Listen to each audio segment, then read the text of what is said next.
Assalamualaikum warahmatullahi wabarakatuh, teman-teman Kaseris Manualtek. Video kali ini saya akan mengajak teman-teman semua untuk belajar seputar borosnya kijang kalau nggak wajar. Ini saya terinspirasi karena kemarin menemukan kasus dimana mobil punya temen itu udah disetel kayak apa. Kijang tahun 91, ya kijang sudah cukup berumur dan kondisinya ya yang penting jalan aja. Baik itu dari mesin, bodi, dan juga wiring perkabelannya itu sudah sangat ya asal jalan aja.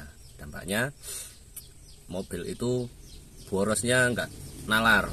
Contoh kalau saya itu secara baku kijang itu kalau di bawah 10 kilo, 1 liter untuk 10 kilo itu pasti ada sesuatu yang tidak beres atau tidak berfungsi dengan normal dari setiap part komponen mekanismenya. Kita ketahui bersama bahwa kijang itu kan masih banyak manualnya, sistem mekanikalnya itu belum banyak yang elektronik, belum main sensor, karena memang basicnya itu benar-benar mobil yang masih pakai mekanisme entah itu solenoid, kevakuman dan sejenisnya yang mengandalkan beberapa part yang minim elektronik.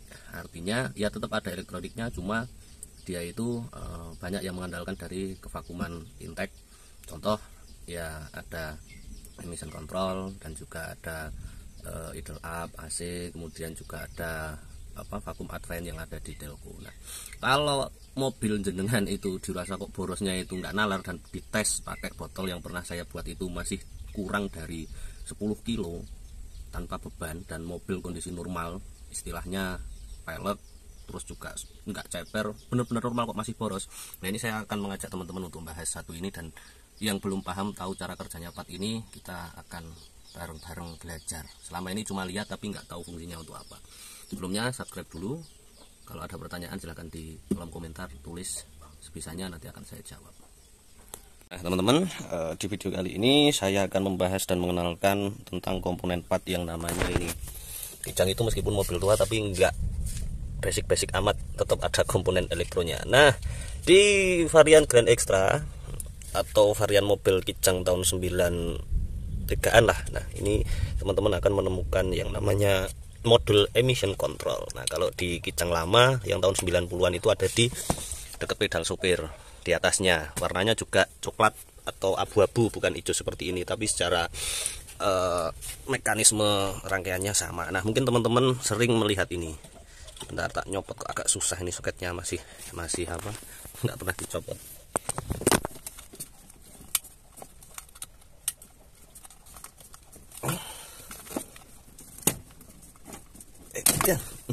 Nah, setelah bersusah payah akhirnya tercopot. Nah, ini kita akan membahas ini yang namanya emission control. Meskipun mobil tua kok ada ini fungsinya untuk apa? Nah, ini kita akan bahas bersama, tapi tidak secara detail elektroniknya ya. Cuma kita paham fungsinya untuk apa dan dampaknya apabila dia itu tidak berfungsi atau rusak. Karena yang namanya elektronik itu jauh lebih resiko rusaknya tinggi dibanding dengan mekanisme selain elektronik atau komponen. Nah, seperti yang saya bilang tadi, di mobil kijang itu baik dari varian yang sudah kotak ya tentunya, yang super lama itu di atas pedal, dan yang sudah grand atau super G itu ada di bawah laci sebelah kiri. Nah, kalau kita amati secara seksama, ini macam kayak booster antena yang ada di antena TV itu ya, tapi fungsinya ini cukup signifikan atau kompleks, penting. Karena kalau tidak ada ini, bensin kalian pasti boros. Namanya saja sudah emission control, artinya dia untuk mengkontrol emisi gas buang.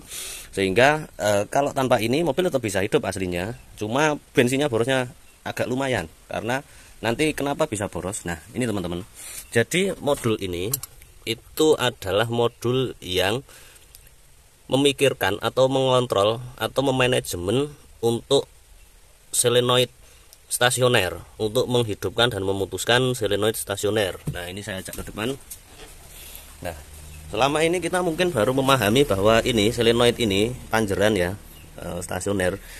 Ini kan dua kabel. Selama ini kita mungkin mengetahui dia itu ketika kontak on hidup terus sampai mesin buat jalan RPM berapapun hidup terus. Otomatis kalau ini hidup kan buka saluran bensinnya. Nah, dia kan buat panjeran harus ada bensin karena belum ada sedotan dari manifold kan, otomatis harus dikeluarkan lewat sini karena sedotannya kecil toh, harus dibantu suplai dari sini, dibuka jalurnya. Nah, namun coba teman-teman bayangkan apa yang akan terjadi jika nanti ada dua sumber, maksudnya ketika RPM tinggi otomatis kan daya sedot atau vakumnya dari intake manifold itu gede. Artinya ini harusnya sudah tidak dibutuhkan lagi. Nah, karena ini tidak dibutuhkan, harusnya dia dimatikan. Nah, cara dia untuk memanage hidup mati itu gimana? Ya dari emission control tadi. Nah, terus apa yang bisa emission control itu lakukan untuk bukan memutus arus ya, tapi mengubah arus agar ini enggak hidup terus. Nah, ini kalau kita lihat di bawahnya ini ada selang, ini menuju ke ini solenoid. Nah, ini mungkin teman-teman juga selama ini cuma lihat tapi nggak paham fungsinya apa. Ini adalah solenoid untuk sama-sama menuju ke intake. Kalau kita urutkan ini sama-sama ke ini yang manifold ya. Dia itu intinya ada satu kabel yang ada satu selang, dan di sini ada dua kabel. Warnanya ini adalah abu-abu strip merah dan hitam. Maaf kalau kurang bagus. Nah, abu-abu strip merah dan hitam. Nah, kemudian apa fungsi dari ini? Ini adalah alat yang menangkap sinyal ketika RPM tinggi di atas 2000, dia akan memutus arus sehingga modul yang hijau tadi dia itu mengubah setrum yang ada di solenoid ini yang minus, yang kabel hitam ini, yang ground ini berubah menjadi arus positif, sehingga ketika ini isinya positif semua, yang satu kan plus kontak ini, yang putih ini, dan ini ground. Kalau ground kan dia posisi hidup, buka solenoidnya. Nah, kalau ini berubah jadi plus semua, otomatis kan dia mati. Nah, ini dia matinya ini dikirim sinyal dari sini. Nah, ini ada selang, ini kan nyedot ke vakuman ketika vakum tinggi. Semakin tinggi RPM itu kan kevakuman semakin tinggi, dan ketika deselerasi atau menutup gas itu juga kevakumannya tinggi. Intinya kita cara kerjanya seperti itu, menghemat BBM untuk membuka nutup ini, jadi nggak buka terus karena dia kan sudah dari sedotan ketika RPM tinggi kan sudah ada jalurnya sendiri, nggak perlu untuk panjeran ini juga ngeluarin bensin. Jadi ini berfungsi hanya di RPM kecil untuk mensuplai bensin agar mobil tetap bisa stasioner. Nah, ini kita lihat, ini kabelnya warna abu-abu merah, kemudian ini putih strip hitam. Nah, kalau di yang kijang lama ini biasanya cuma kabel satu, yang merah, yang abu-abu merah ini, yang hitam ini cuma dapetin ground. Biasanya bentuknya juga nggak plastik tapi besi. Nah, ini untuk yang Grand Extra sudah seperti ini. Nah, ini kabel ini yang merah ini tadi menuju ke modul sana. Nah, ini udah paham ya di sini hubungan emission control dengan komponen di sini udah paham ya. Nah, coba kita saksikan di sini. Dia itu kakinya ada beberapa pin di dalamnya, ada 6 kaki. 6 kaki ini hubungannya kalau kita lihat kabelnya. Nah, ini juga ilmu bagi teman-teman yang baru cari mobil, kalau bisa itu dapat yang posisi wiringnya masih ori, jadi kita itu enak mengidentifikasi. Nah, dari modul ini kan perlu ada inputan daya, perlu adanya trigger. Nah, ini tadi abu-abu strip merah itu kan yang ke solenoid tadi, yang depan yang plastik tadi. Kemudian yang coklat ini ke coil, yang hitam ini ground, terus yang hitam strip kuning itu plus kontak. Nah, ini ada satu ini ke solenoid. Nah, solenoid kan ada ininya toh, yang groundnya ini, groundnya yang tadi kan ada putih hitam. Nah, ini plusnya solenoid, plus solenoid, yang coklat coil, yang ini ke vakum solenoid yang vakum tadi di depan tadi, yang ini plus kontak, dan yang satunya ground. Nah, saya nggak akan membahas detail tentang komponennya ini, cuma kita akan mengetes. Jangan-jangan kalau mobil kalian itu borosnya minta ampun, ininya rusak. Nah, caranya apa? Secara bodon orang awam pun bisa lihat dulu, ini dilepas, bawa ke tempat yang terang, lihat komponen sampean itu ada yang kelihatan gosong atau kebakar enggak. Nah, itu yang secara awam aja, ini kita nggak ngomongin orang teknik ya. Nah, kalau nggak ada yang mencurigakan, kemungkinan juga ini aman. Nah, kemungkinan karena borosnya apa kita nggak tahu, baru kita eliminasi satu-satu ya. Tapi kalau mau lebih akurat, ini dicek pakai multimeter. Nah, ini harganya nggak main-main, ini mahal teman-teman, mahal.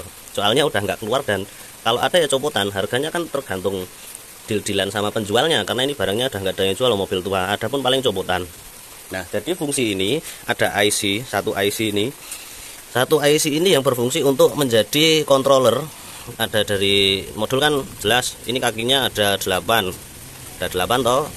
Nah, ini per kakinya ini aslinya ya saya tahu ada yang dari plus kontak, kemudian yang ke solenoid, kemudian juga ada yang dari coil.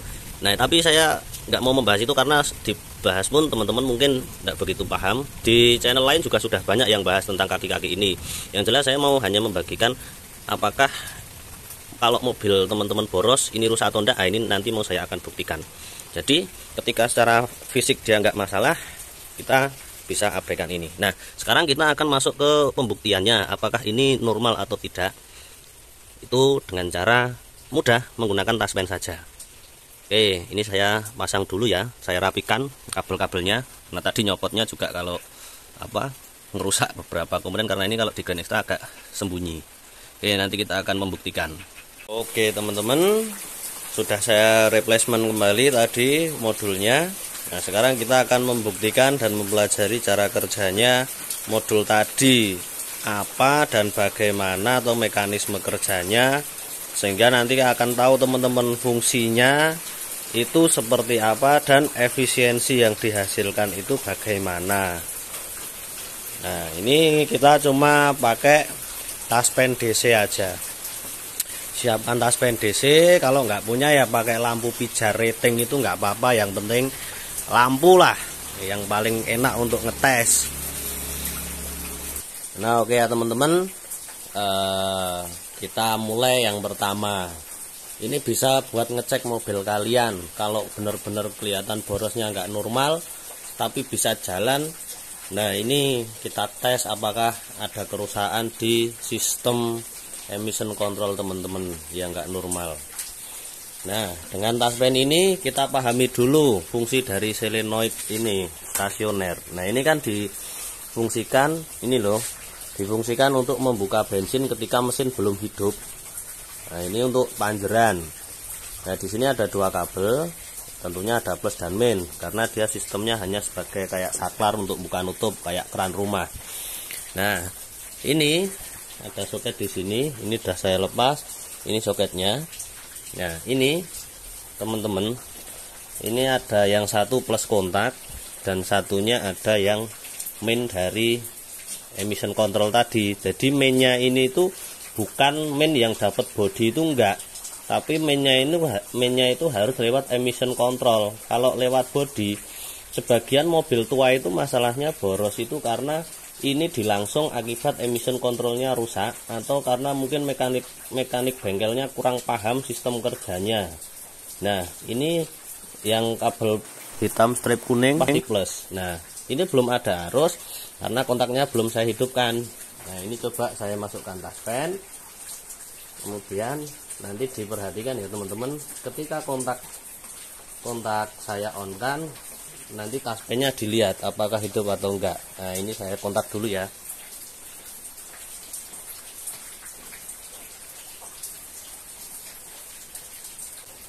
Nah, itu kontak saya matikan. Nah, ini kontak saya hidupkan, dia ada plus masuk. Nah, bagaimana dengan mainnya? Sekali lagi saya jelaskan secara technical pabrik, yang mainnya itu tidak dilangsung dengan body, tapi kebanyakan ada mobil yang tua seperti mobil teman saya kemarin yang saya tangani itu langsung karena menganggap groundnya kurang. Ini bukan murni ground. Nah, ini kalau kita tancapkan nanti seletnya akan berbunyi cetik. Jadi ketika kita kok ngidupin kontak ada suara bunyi cetik, itu adalah dari solenoid stasioner ini. Nah, itu cetik. Nah, ini membuktikan bahwa dia hidup, pintunya buka. Oke. Nah, ini solenoid ini juga bisa rusak ketika teman-teman kok panjeran idle-nya itu kok sering mati, nggak ada panjerannya, disetel sudah pol untuk gasnya, jarum gasnya sudah pol kok tetap nggak berarti itu kesumbat atau rusak dari solenoidnya. Oke, sekarang sudah paham ya yang pertama. Nah, sekarang yang jadi pokok bahasan kita itu adalah groundnya ini. Groundnya ini dia itu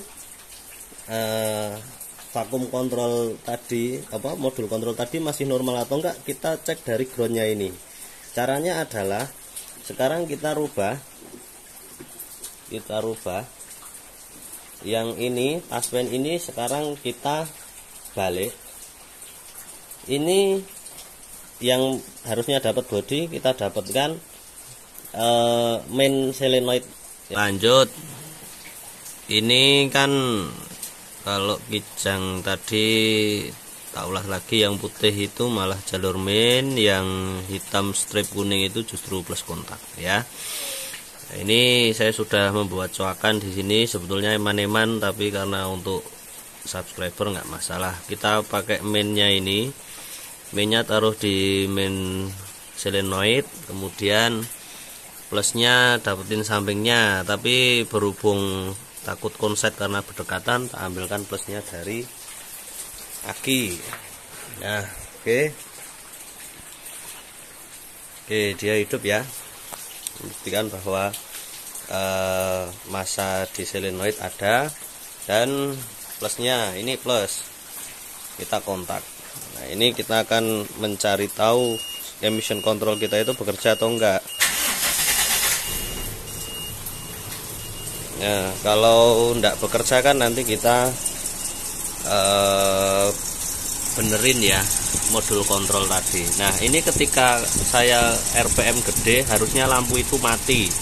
Ini kan nalarnya ketika bensin itu suplainya udah banyak, yang dari suplai panjeran ini bensinnya nutup biar nggak terlalu banyak bensin yang kebakar. Nah, kalau emission kontrolnya tadi normal, nanti lampunya itu akan mati. Nah, ini gasnya coba saya besarkan, coba lihat lampunya itu. Kalau dia tidak bereaksi berarti emission control kita ada yang rusak, entah itu modulnya atau dari solenoid ininya, dari vakum ini, karena kebanyakan ini yang pada rusak, dan ini yang jual sudah sangat jarang, di toko spare part nggak ada.